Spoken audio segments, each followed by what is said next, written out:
kateniyni yig'ilishi. Bu to'plidomda ishlab chiqarilgan duh konturning katyol bo'ladi. Ko'rib turganingizdek, mana bu yerda mis o'ralgan aylanib bu yoqdan chiqadigan joyi. Misol uchun mana bu yoqdan muzdek suv kirib, bu yoqdan issiq suv chiqadi.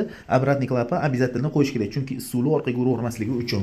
Undan tashqari, podachiga ko'rayotganingizdek, termometrlar bilan kelgan tepaga gruppa безопасности albatta qo'yish kerak. Yana bitta bu duh konturning katyolli fishkasi mana shu nasos qo'yilganda bu yog'iga pogrуженный termostat qo'yish esdan chiqmasin. Chunki avtomatik garelkani har doim постоянно 5 ga qo'yib qo'yasizlar. Shunda 70 gradus berganda xonalarning haroratini mashtdagi pogруженный termostat orqali, ya'ni mana bunaqa matoh orqali boshqariladi. Mana shunday qo'yib qo'yasizlar.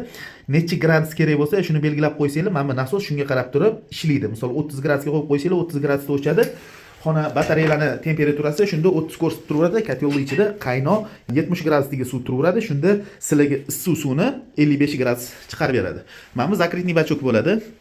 Albatta, hozir biz qiladigan ishimiz bu yerdan резкий issiq suv olmaymiz. Через mana bu ariston orqali, ya'ni elektrический вода нагреватель orqali olamiz. Buni sovuq suv kirish qismiga bu yerdan issiq suvni olib borib qo'yib, keyin bu yoqdan yana расходga chiqarib yuboramiz. Inshaalloh, xudo xolasa, buni ichida zapas suv bo'ladi, ancha effektli bo'ladi.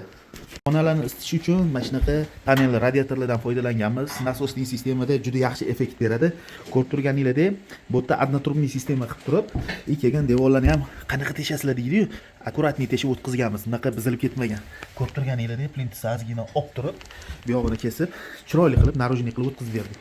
Chunki bu xonadonda уже remontlari bitgan edi. Bu xonada ham ko'rib turganingizdek, plasmas turbalardan sistema kelib turib, panel radiatorlarga ulangan, keyin teshiklari ham akkuratniy qilib ulab ustanovka qilingan. Bilasizlar, panel radiatori teplodachasi kuchli, shuning uchun bu batareya juda yaxshi hisoblanadi. Agar sizlarga ham shunaqa sifatli santexnika xizmatlari kerak bo'lsa, albatta To'plidomga murojaat qilinglar.